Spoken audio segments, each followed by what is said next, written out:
Happy Fantasy Friday to all you loyal listeners out there. Today we will look at some stardom or sit-em scenarios and some sleepers with a little Seahawks Falcons flavor coming up on today's show. You are Locked On Seahawks, your daily Seattle Seahawks podcast. Part of the Locked On Podcast Network, your team every day.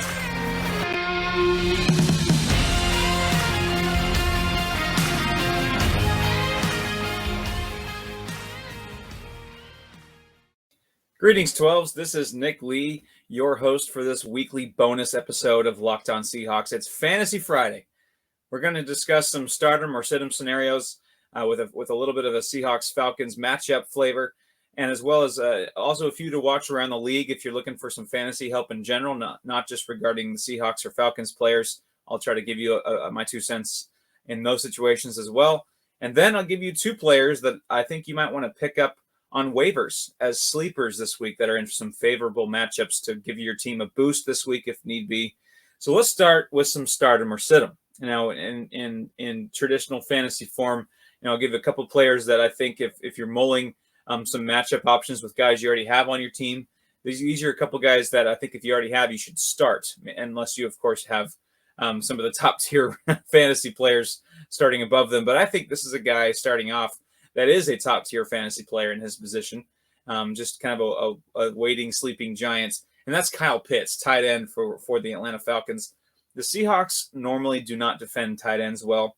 Jamal Adams is gone, a guy that could really match up well with tight ends. And the Seahawks were 25th in fantasy defense against tight ends last year. And Pitts is one of the best tight ends in the league, I think, when he's going right and he has a quarterback to give him the ball. He's been bottled up a little bit versus the Rams and the Saints with 2 very talented defenses in LA and New Orleans, 38 yards in 2 games. And I think he wants release. I think he's really foaming at the mouth to get going. And I imagine, the Falcons kind of feel the same way. And Mariota will probably target him 6 or 7 times. They have really struggled in the red zone. So maybe Mariota starts to develop Kyle Pitts as maybe a security blanket in the red zone, because again, in fantasy, we all know this, you don't need the, 10 catches for 150 yards. Sometimes it's the 4 catches for 50 yards, but 2 touchdowns, that kind of add up for your fantasy team. And Kyle Pitts is a guy that can do that for you, especially this week against the Seahawks team that's really, really struggled to defend tight ends. And might be a bit of a slugfest, a little bit of a back and forth. And so red zone opportunities are going to be at a premium. And I think that Kyle Pitts is one of the better options at tight end for the red zone. And the stardom for the Seahawks. Now, this is going to be tough with how the Seahawks have played on offense, especially. But this is a game where I think DK Metcalf is, I'm not saying he should be your wide receiver 1 or 2, maybe as a flex. The Falcons are actually tied in the NFL for the most touchdowns allowed against wide receivers this year. And so this is a game, I think, where he's been really bottled up so far, much like Kyle Pitts. I think he's at 11 catches for 71 yards over 2 games, which is very on DK Metcalf-like. Of course, some of this isn't his fault with Geno Smith not really pushing the ball downfield, missing throws, just some of the schematics of it all. The Seahawks, I think, seem committed a bit more to give him the ball this week, just with some of the comments the coaches have made where they're going to try to really establish the pass, which is kind of a weird way to say it, because usually you hear that about the run. But this is a game where I think the Seahawks are really going to try to push the ball to DK Metcalf especially, and take advantage of a struggling secondary. I think there's 6 members of the Falcons defense that are currently allowing at least 100 passer ratings. So while I'm not expecting, the wild west and, Big 12 kind of passing in this game, I do think this is a game where I think this is a chance for DK Metcalf to finally get right and have a very DK Metcalf-esque game. And as far as around the league, James Robinson, running back from the Jacksonville Jaguars, I think would be a really good spot. This is a good spot for him to start. Even with Travis Etienne healthy, it's very clear that James Robinson is RB1 in Duval right now. He's had back-to-back 14-plus fantasy point games, according to my Yahoo League. I played against him last week. The Chargers, who they're facing, they travel to L.A., are 29th this year in defense, in fantasy defense against running backs. Or sorry, they were 29th last season. So They really, really struggled to bottle up running backs, and they allowed a lot of yards, a lot of catches, a lot of touchdowns. And this year, after 2 games, they are more in the middle of the pack, but still they do struggle to kind of to stop those running backs, especially a guy like James Robinson who can do just about a little bit of everything.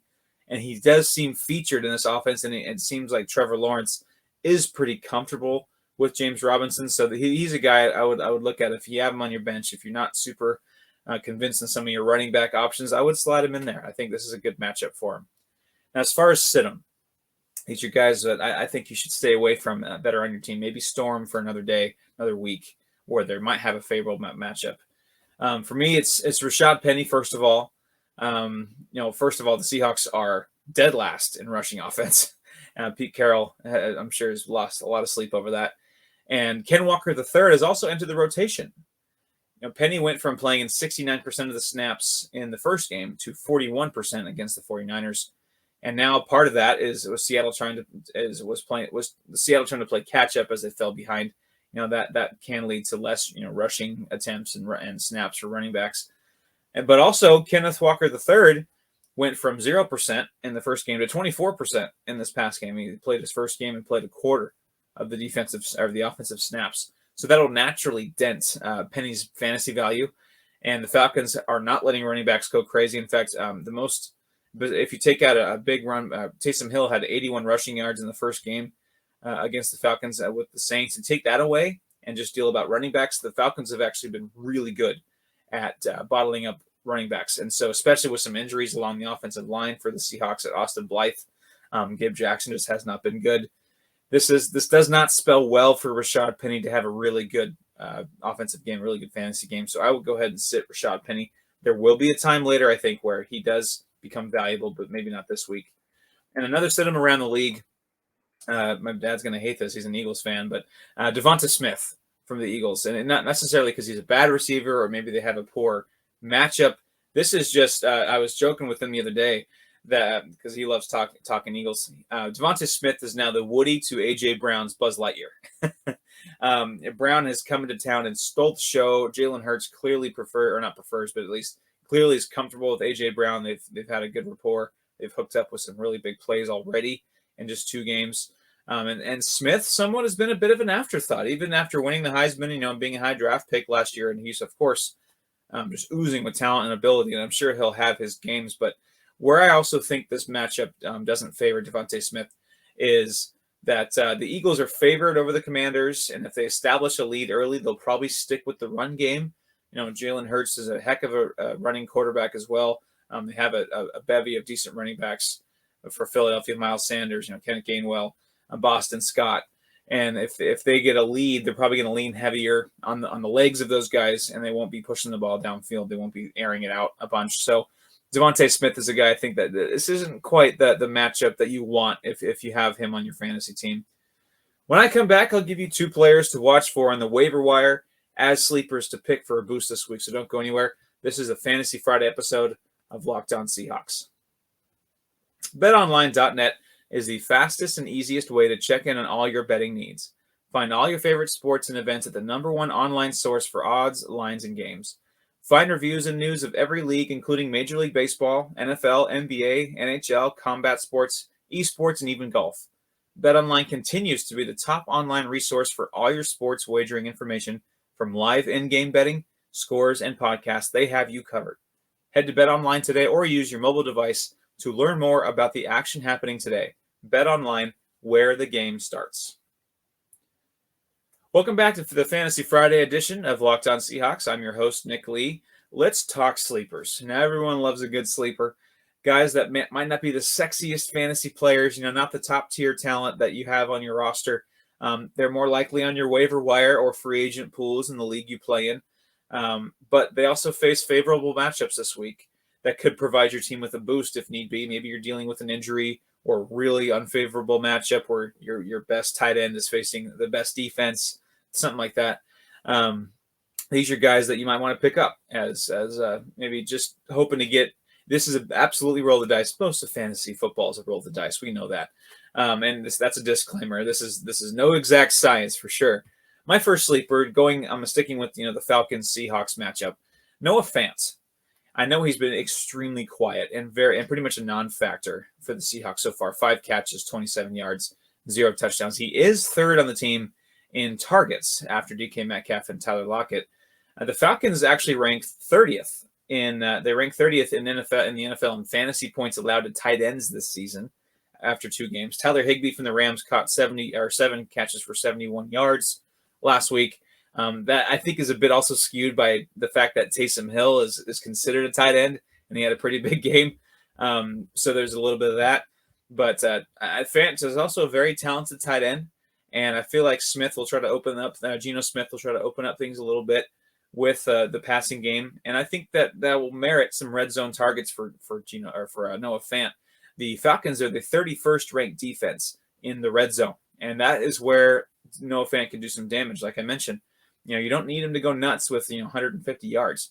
If he catches a touchdown or 2, at least a touchdown and some yards, that's a solid fantasy day, especially if you're in need of a boost where you're at risk of your other tight end being a virtual non-factor. I've had a real rough time with my tight end so far. I've had Dalton Knox for the Buffalo Bills, which is really funny because the Bills have just been on fire, but Knox has just not been a huge part of that. I might think about Noah Fant as a guy that's kind of a sleeper this week. So if you're hurting for tight ends, if you don't like your tight end matchup this week, think about scooping up Fant and rolling the dice there. And my sleeper around the league is Jacoby Myers, the receiver for the Patriots. Myers is coming off of one of the best games of his career against Pittsburgh at 95 receiving yards. The Ravens, who the Patriots play this week, have really struggled against the pass, as evidenced by their epic collapse against Tua and the Dolphins last week. In fact, the Ravens ranked dead last in fantasy points allowed against receivers. So if there was ever a time for Jacoby Myers to be a valuable fantasy receiver, I think this could be the week. It's against the Ravens, not only against the Ravens, but against the Ravens in New England at home. I think it's a very, very favorable matchup for him. And plus, this could turn into a shootout, with the Ravens defense not playing so hot. And you always like that these turn into shootouts with these two teams or in those kind of scenarios. But yeah, Jacoby Myers, I think, is an interesting one. Just that the New England offense has really struggled to push the ball downfield. Mac Jones has struggled a little bit this year. But Jacoby Myers has been one of the more productive receivers for the Patriots this year, which isn't saying much, but I think this is a chance for him to really, really break out in a big way. And it's I know it's not an exact science, these sleepers, but this is definitely Noah Fant, Jacoby Myers, 2 guys that I think you could pick up if you don't like the matchups that you have there on your roster there. But thank you so much for listening to this Fantasy Friday episode of Locked On Seahawks. It's a pleasure to bring it to you. A little bit of a quicker episode this week. That's all right. Hope this is beneficial to you. I hope this is a good use, that you feel this is a good use of your time. I don't want any angry letters or tweets or texts or whatever about how I ruined your fantasy team. I have a little bit of struggle too. No one's really perfected this. It's like I said, it's not perfect.